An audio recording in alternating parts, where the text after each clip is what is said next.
गढ़ी यासीन मां सचाई न्यूज़ के नुमाइंदे शमीर अली जमाली की रिपोर्ट अवां सां शेयर कंदा हलूं त स्पीकर सिंध असेंबली आगा सिराज खान दुरानी के घर ॿाहिरां नेब मुआसरे ख़िलाफ़ पीपल्स लायर्स फोरम गढ़ी यासीन पारां एहतजाज कियो वियो आहे।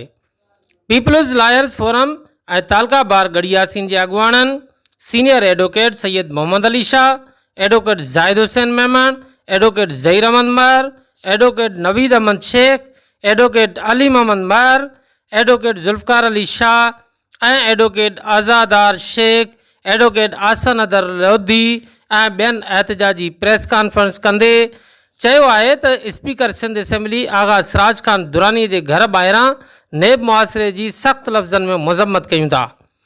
अॻुवाणनि चयो त आगा सिराज खान दुरानी एक अवामी लीडर है जैसे वफ़ाक़ी इमरानी हुकूमत हथ ठोकिया केस मड़े रही है। नाल हुकूमत महंगाई समेत अवामी मसलन ते तवज्जो ॾियण बजाय सिंध के अवामी नुमाइंदनि ते कूड़ा केस मड़े परेशान करे रही है। नेब पंहिंजे कानूनी हदन में रही चादर ऐं चार दीवारी जो तक़दुस पामाल न करे।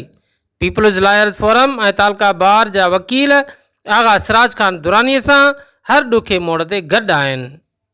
इदारो पाकिस्तान के आइन ऐं कानून का मथा होना है। नेब के भी घुर्जे तो उ जेके से पंहिंजा जेके उन्हनि जा अमल आहिनि उहे कानून मुताबिक़ करे। इन नेब जे एक्शन जी इंतहाई असां मुज़म्मत था कयूं ऐं वरी भी नेब के चेताव था ॾियूं त हू जेको आहे सो गैर कानूनी ऐं मुल्क में जेकी अनारकी फैलाई थी वञे ऐं जेके उन्हनि जा गैर कानूनी अमल आहिनि उहे न कनि ऐं नेब गर्दी बंदि कई वञे।